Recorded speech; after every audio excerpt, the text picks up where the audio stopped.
चारों जुग प्रताप तुम्हारा है प्रसिद्ध जगत उजियारा। अर्थात हनुमान जी इकलौते ऐसे देवता हैं जो हर युग में किसी न किसी रूप गुणों के साथ जगत के लिए संकट मोचक बनकर मौजूद रहेंगे। हनुमान जी को पराक्रम, बल, सेवा और भक्ति का आदर्श माना गया है। इसी वजह से पुराणों में हनुमान जी को सकल गुण निधान भी कहा गया है। शास्त्रों में कहा गया है कि हनुमान जी की सेवा करने और उनका व्रत रखने से उनकी विशेष कृपा अपने भक्तों पर बनी रहती है। राधे राधे। तो आइए जानते हैं मंगलवार की व्रत कथा और पूजन विधि। मंगलवार व्रत का महत्व क्या है वो सब भी हम जानेंगे।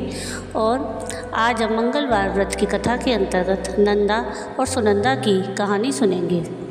ज्योतिष शास्त्रों के अनुसार हनुमान जी का व्रत करने से कुंडली में मौजूद सभी ग्रह शांत हो जाते हैं और उनकी असीम कृपा प्राप्त होती है।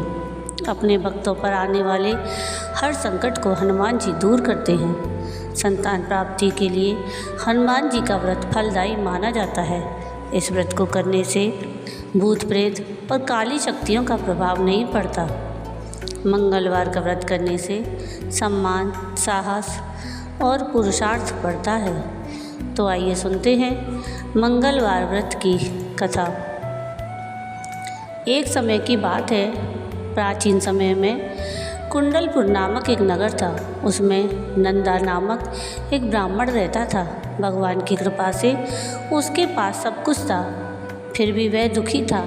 इसका कारण यह था कि ब्राह्मण की स्त्री सुनंदा के कोई संतान नहीं थी। सुनंदा पतिव्रता थी, भक्तिपूर्वक हनुमान जी की आराधना करती थी। मंगलवार के दिन व्रत करके अंत में भोजन बनाकर हनुमान जी का भोग लगाने के बाद स्वयं भोजन करती थी। एक बार मंगलवार के दिन ब्राह्मणी गृह कार्य की अधिकता के कारण हनुमान जी को भोग न लगा सकी, तो इस पर उसे बहुत दुख हुआ।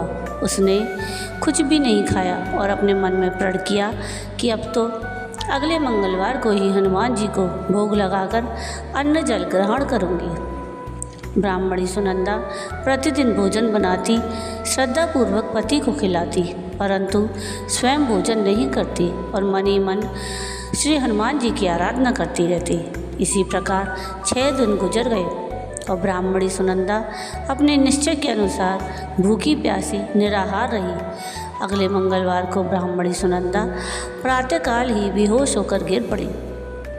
ब्राह्मणी सुनंदा की इस असीम भक्ति के प्रभाव से हनुमान जी बहुत प्रसन्न हुए और प्रकट होकर बोले, सुनंदा, मैं तेरी भक्ति से बहुत प्रसन्न हूँ, तो उठ और वर मांग।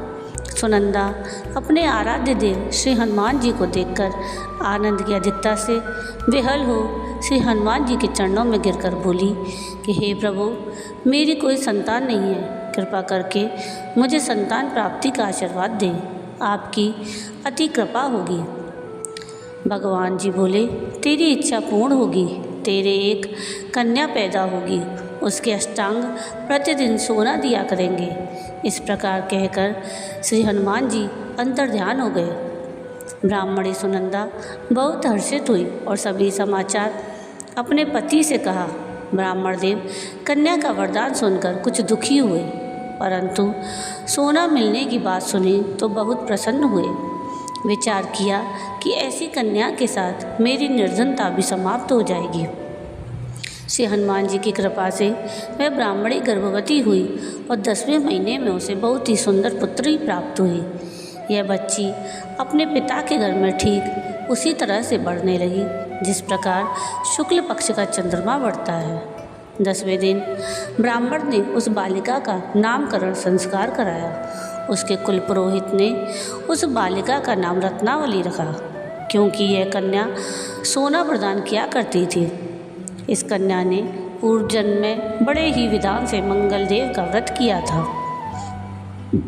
रत्नावली का अष्टांग बहुत सा सोना देता था। उस सोने से नंदा ब्राह्मण बहुत ही धनवान हो गया। अब ब्राह्मणी भी बहुत अभिमान करने लगी थी। समय बीतता रहा। अब रत्नावली 10 वर्ष की हो चुकी थी।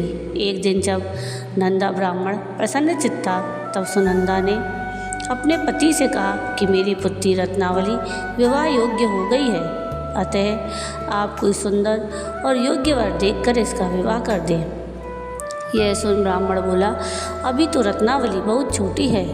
तब ब्राह्मणी बोली, शास्त्रों की आज्ञा है कि कन्या 8वें वर्ष में गौरी, 9वें वर्ष में रोहिणी, 10वें वर्ष में कन्या इसके बाद रजस्वला हो जाती है। गौरी के दान से पाताल लोक की प्राप्ति होती है, राहिणी के दान से वैकुंठ लोक की प्राप्ति होती है और कन्या के दान से इंद्रलोक में सुखों की प्राप्ति होती है। अगर हे पतिदेव रजस्वला का दान किया जाता है तो घोर नरक की प्राप्ति होती है। इस पर ब्राह्मण बोला, अभी तो रत्नावली मात्र 10 वर्ष की है और मैंने तो 16-16 साल की कन्याओं के विवाह कराए हैं, अभी जल्दी क्या है। तब ब्राह्मणी सुनंदा बोली, आपको तो लोभ अधिक हो गया लगता है। शास्त्रों में कहा गया है कि माता पिता और बड़ा भाई रजस्वला कन्या को देखते हैं तो वे अवश्य ही नरकगामी होते हैं। तब ब्राह्मण बोला, अच्छी बात है, कल मैं अवश्य ही योग्य वर की तलाश में अपना दूत भेजूंगा। दूसरे दिन ब्राह्मण ने अपने दूत को बुलाया और आज्ञा दी कि जैसी सुंदर मेरी कन्या है वैसा ही सुंदर वर उसके लिए तलाश करो। दूत अपने स्वामी की आज्ञा पाकर निकल पड़ा। पंपई नगर में उसने एक सुंदर लड़के को देखा। यह बालक एक ब्राह्मण परिवार का बहुत गुणवान पुत्र था। इसका नाम सोमेश्वर था। दूत ने इस सुंदर और गुणवान ब्राह्मण पुत्र के बारे में अपने स्वामी को पूर्ण विवरण दिया। ब्राह्मण नंदा को भी सोमेश्वर अच्छा लगा और फिर शुभ मुहूर्त में विधि पूर्वक कन्यादान करके ब्राह्मण ब्राह्मणी संतुष्ट हुए, परंतु ब्राह्मण के मन में तो लोभ समाया हुआ था। उसने कन्यादान तो कर दिया था पर वह बहुत खिन्न था। उसने विचार किया कि रत्नावली तो अब चली जाएगी और मुझे इससे जो सोना मिलता था वह अब नहीं मिलेगा। मेरे पास जो धन था कुछ तो इसके विवाह में खर्च हो गया और जो शेष बचा है वह भी कुछ दिनों पश्चात समाप्त हो जाएगा। मैंने तो इसका विवाह करके बहुत बड़ी भूल कर दी है। अब कोई ऐसा उपाय हो कि रत्नावली मेरे घर में ही बनी रहे, अपनी ससुराल न जाए। लोभ रूपी राक्षस ब्राह्मण के मस्तिष्क पर छाता जा रहा था। रात भर अपनी शैया पर बेचैनी से करवटें बदलते बदलते उसने एक बहुत ही क्रूर निर्णय लिया। उसने विचार किया कि जब रत्नावली को लेकर उसका पति सोमेश्वर अपने घर के लिए जाएगा तो वह मार्ग में छिपकर सोमेश्वर का वध करा देगा और अपनी लड़की को अपने घर ले आएगा, जिससे नियमित रूप से उसे सोना भी मिलता रहेगा और समाज का कोई मनुष्य उसे दोष भी नहीं दे सकेगा। प्रातःकाल हुआ तो नंदा और सुनंदा ने अपने जमाई और लड़की को बहुत सारा धन देकर विदा किया। सोमेश्वर अपनी पत्नी रत्नावली को लेकर ससुराल से अपने घर की तरफ चल दिया। ब्राह्मण नंदा महालोभ के वशीभूत हो अपनी मति खो चुका था। पाप पुण्य का उसे विचार न रहा। अपने भयानक और क्रूर निर्णय को कार्य रूप देने के लिए उसने अपने दूत को मार्ग में अपने जमाई का वध करने के लिए भेज दिया था, ताकि रत्नावली से प्राप्त होने वाला सोना उसे हमेशा मिलता रहे और वो कभी निर्धन न हो। ब्राह्मण के दूत ने अपने स्वामी की आज्ञा का पालन करते हुए उसके जमाई सोमेश्वर का मार्ग में ही वध कर दिया। समाचार प्राप्त कर ब्राह्मण नंदा मार्ग में पहुंचा और रुदन करती अपनी पुत्री रत्नावली से बोला, हे पुत्री, मार्ग में लुटेरे ने तेरे पति का वध कर दिया है। भगवान की इच्छा के आगे किसी का कोई वश नहीं चलता है। अब तू घर चल, वहाँ पर रहकर शेष जीवन व्यतीत करना। जो भाग्य में लिखा है वही होगा। अपने पति की अकाल मृत्यु से रत्नावली बहुत दुखी हुई।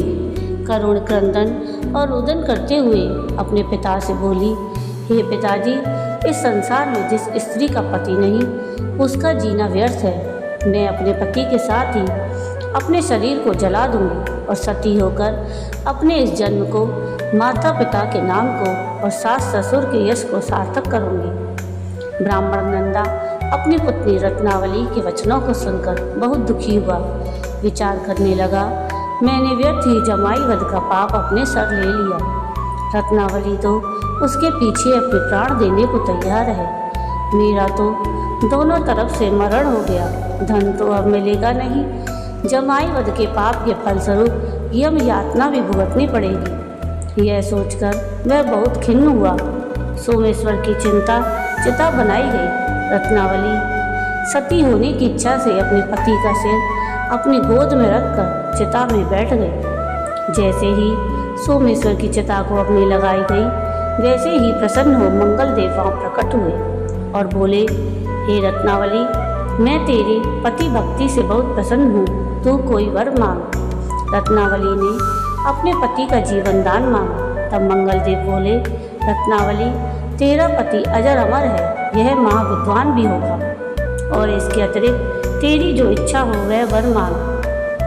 तब रत्नावली बोली, हे ग्रहों के स्वामी, यदि आप मुझ पर प्रसन्न हैं तो मुझे यह वरदान दीजिए कि जो भी मनुष्य मंगलवार के दिन प्रातःकाल लाल पुष्प लाल चंदन से पूजा करके आपका स्मरण करे, उसको रोग व्याधि न हो, स्वजनों का कभी वियोग न हो, सर्प अग्नि और शत्रुओं का भय न रहे। जो स्त्री मंगलवार का व्रत करे वह कभी विधवा न हो। मंगल देव तथास्तु कहकर अंतर्ध्यान हो गए। सोमेश्वर मंगल देव की कृपा से जीवित हो उठा।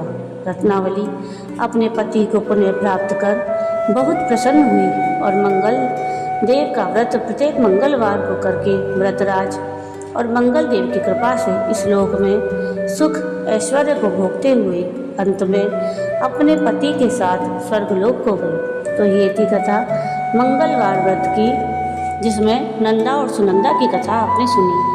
आपको ये कथा कैसी लगी मुझे कमेंट करके ज़रूर बताइएगा, और अगर आपको ये कथा पसंद आई हो तो प्लीज़ इसको लाइक शेयर ज़रूर कीजिएगा और प्लीज़ मेरे चैनल को सब्सक्राइब कीजिएगा। कमेंट में राधे राधे ज़रूर लिखिएगा। वीडियो पूरा देखने के लिए